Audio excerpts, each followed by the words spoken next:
So here's a 2018 Honda Accord LX. Just walk around, show you some of the stuff with this car.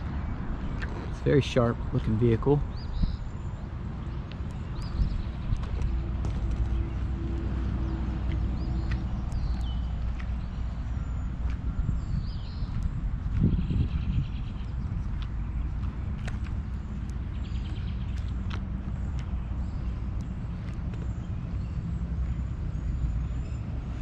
I'm not the biggest fan for the way the rear end of this vehicle looks.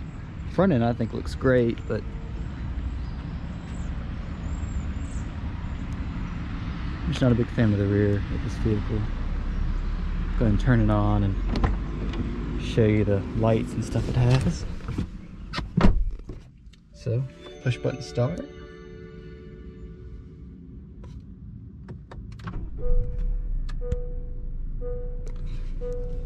So obviously the dash doesn't flicker, it's just because it's LED. So this is the base LX, like I said. Go ahead and turn the headlights and all the other lights on.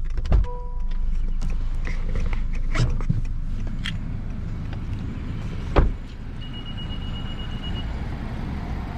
think this vehicle is very well equipped for being an LX base model. It's got the LED turn signals here. It's got the jewel light. It's kind of, yeah, I believe they are jewel eyed. LED lights.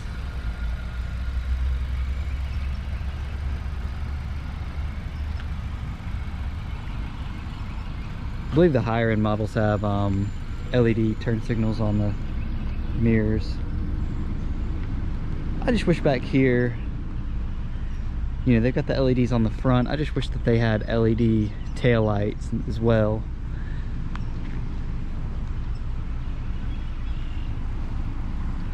But let's see, we'll walk around back here to the trunk, show you the trunk. So here's the trunk. It's a pretty big trunk, goes pretty far back there. You got 60-40 split seats, I believe.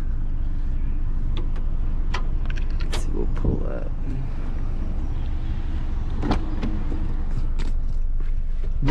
No, okay, no. Whole thing just folds down as one. Couldn't remember if it was 60-40 or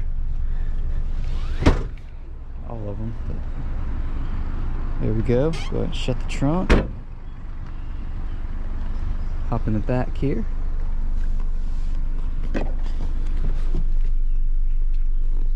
So, back of this has a lot of legroom. A lot of legroom. I'm very, very surprised. I mean, I've got quite a bit of room here in the back. Looks very nice back here as well, especially when you're looking up front. Everything just looks really well put together. All the seats feel good. The doors, all that, they feel really good. Just feels like you're in a nice quality vehicle.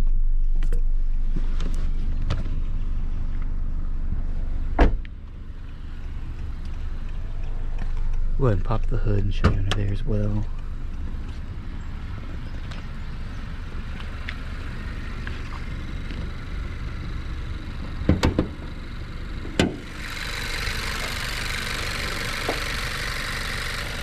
So this is a 1.5 4-cylinder turbocharged.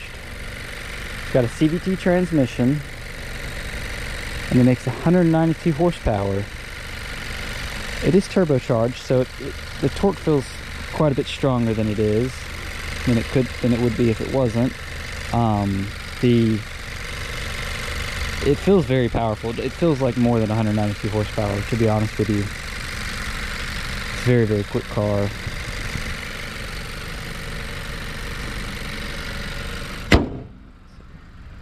Continue on. I'll show you how these headlights look. This is during the day. Got the daytime running lights on now. They look really sharp.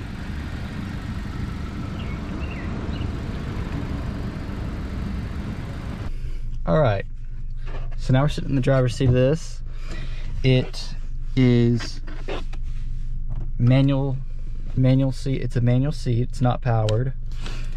So we'll start over here though.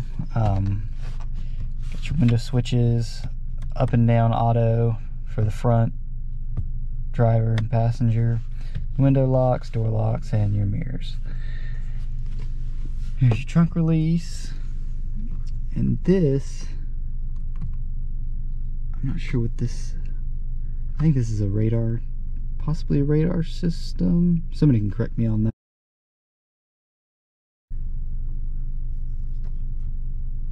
And here's your trip here.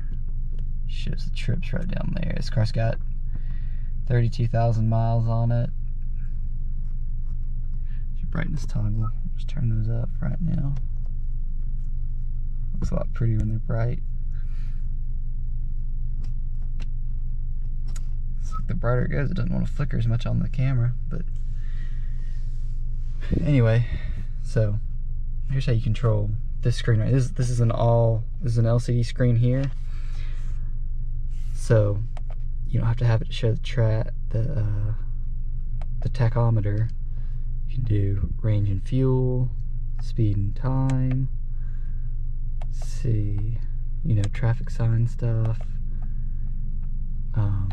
driver attention, just a bunch of different stuff. Here's your warnings and all that. You know, fuel level low, whatever. But that's pretty much all that's going on here. It's oh, I'm sorry. Okay, so that button is the road departure mitigation. Like lane departure, that's what I was thinking. I guess that's how you turn them on, turn them off. But anyway, go back to tachometer. I like to shut the tachometer on here. So you got adaptive cruise control here. So you turn that on here. And you control, you know, and this keeps your, I believe that this tries to help you keep your lane, or that just tells you when you go out of the lane. Haven't played with it too much. Your regular cruise control as well. And then your wipers. Then we come over here, got you a nice little tablet style system going on. So we got Pandora, Bluetooth audio, USB, and you know, regular AM, FM. Why not use the turn that down. So there's some Bluetooth stuff over here, just some other menus as well. And there's your tune knob. It's nice, got a nice perfect volume knob on the left and a tune knob on the right.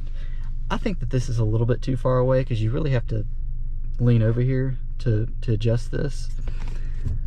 But I mean, either way, it will work. I just wish it was a little bit, you know, I wish this was kind of farther in somehow in some sort of way. I know there's not much they can do when they have a design like this, but I wish that it was closer so we didn't have to lean over so much. But got dual zone climate control. And you know, got your CVT transmission, sport and low. Your econ button here. Electric parking brake. And one thing I love about these Hondas is they have the brake hold feature. So as long as you're wearing your seatbelt, you just have that pressed, and it'll show it on the dash and stuff.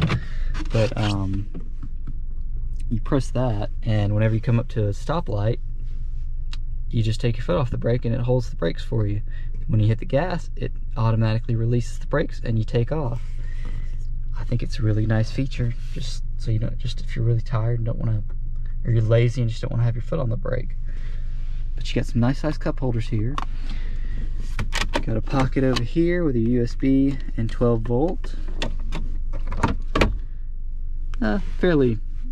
It's a normal size glove box, not too big. Doesn't seem all that small, but it's not too big either. And a nice size glove box, center console though, another 12 volt right there. Other than that, you get some sunglass holder up here, and you know, you have your, you know, home link here if you had a equipped one, and the sunroof would be right here as well. Other than that though, I think this car is very well equipped for it to be a base model. Obviously there's some features it's missing, but Honda's done a pretty good job at equipping this vehicle pretty well. You know, you can get an LX for a better deal. You can get an EXL typically, or Touring. So, you know, if you're not worried about sunroof and satellite radio and stuff like that, and there's some other stuff here and there that the higher trim levels include, then I think you'd be pretty happy with an LX. But other than that, though, you know, from what I can tell, this car appears to have held up very well. I mean, it looks brand new on the inside. There's no visible wear marks on it at all. It rides really well. The CVT it's just really smooth. But we'll just go down the street here and I'll just show you. We're just going to use regular drive, and we'll just take econ off so that way it would just drive normally. So I'm going to put my seatbelt on here.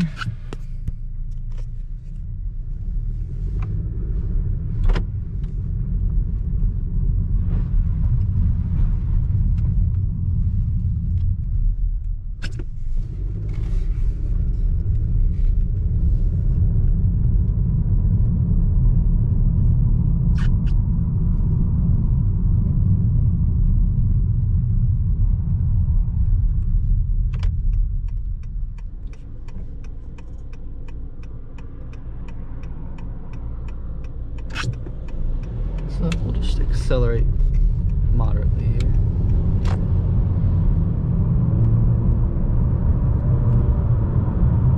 It's getting up there pretty quick.